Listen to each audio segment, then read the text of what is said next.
This climber here has been hearing a lot about board climbing, and no doubt, board climbing is a pretty popular thing. Like, it seems to be escalating in popularity in the climbing community. So yeah, where do you land on board climbing? Out of training tools for climbing, board climbing is as high up on the list as it could possibly be. There is not a single person I wouldn't recommend board climbing to, aside from somebody with finger injuries who just kind of break as soon as they try it. There's definitely a kind of a high threshold to do it and to try it safely, and you need to be careful on a board.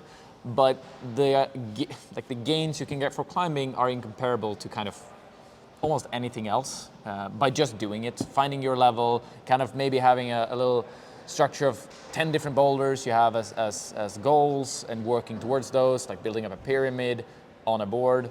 It is hands down the best tool to progress as a climber across for technique, the board. for strength, for whatever you need. For everything, essentially. Even for these pedal dynos, you'll improve. Because the thing is, what happens on a board is that you can build your strength and skills tree so fast that you can apply it to other areas right away.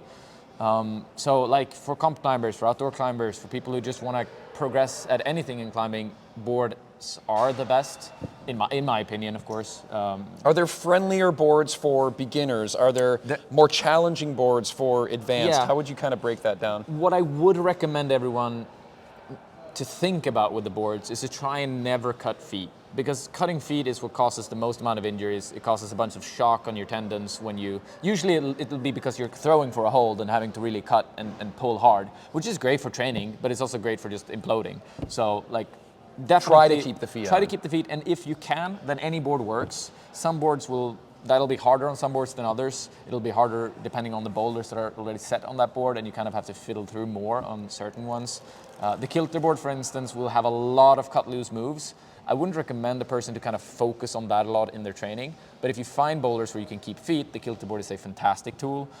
Tension board is also phenomenal for just building tension, building kind of that strength. And that tension there, so when your feet stay on, yes, it requires a lot of that core strength and that core tension. If your feet come off, you don't necessarily need to engage all of that, but you're saying the cost to the fingers is dramatically increased. Yes, exactly. The cost of the fingers increases so drastically that it's usually not worth doing, even if it's the easiest move. And the coolest looking? Yeah, I mean, that you got to sacrifice as well. Yeah.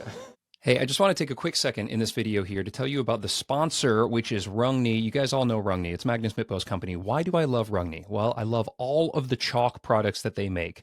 I climb in a lot of hot gyms and out on humid rock here where I'm at in Kentucky, and they're mag juiced and they're mag dust, like I'm using right here with Emil Abrahamsson.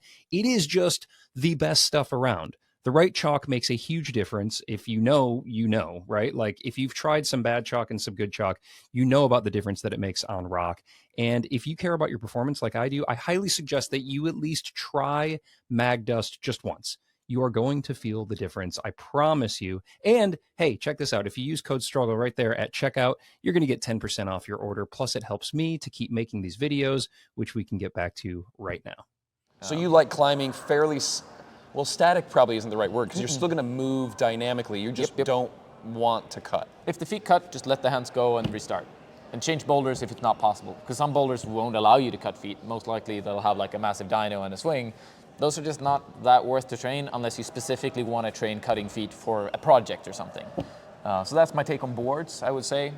Best tool in the world. You need to be cautious with it, or else you'll have a fairly high chance of seriously injuring yourself. Do you think one can train for routes on boards? Like, can one train endurance on boards, or is it very specifically like power strength? No, 100%. Boards for endurance are fantastic if you can stay motivated on it. Several of them have like this circuit thing on it that you can play around with, which basically is like setting a route, so it keeps kind of going in up the circles, holds. or yeah, okay. Yeah, and that's fantastic. 100% fantastic for lead climbing and for endurance climbing.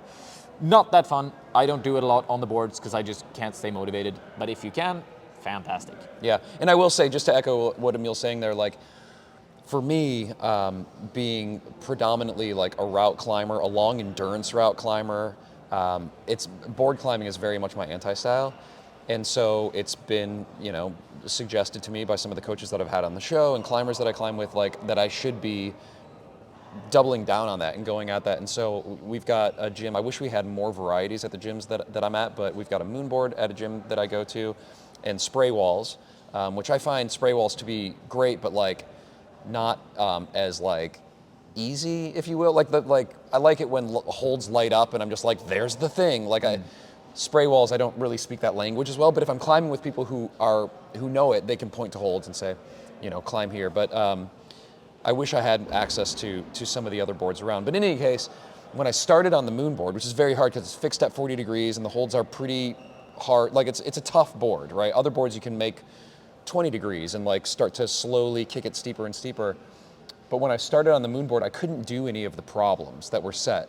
So I just climbed on it. I just like climbed and just grabbed the biggest holds I could and tried to keep my feet on. And for probably a couple of months, there weren't problems that I didn't light anything up. I was just climbing and getting used to the holds and towing in, and it's very foreign to me. And then I made really fast improvements, and now I'm doing like problems on the moon board, and my gains in strength have been like very, very fast. So I did a very focused moon board period the last almost 3 months now. My hardest boulder that I'd ever climbed in a gym was V5, and I just spent 2 days with Emil here, and I climbed 2 V7s. So the psych is very, very high. The work that I've put in has translated. And then if you can get Emil to hang out with you for a weekend, he'll probably bump you up 2 grades. So that's what I would recommend. Let me get you some mag dust for answering or for asking that question. Will you pass that back to homeboy back there?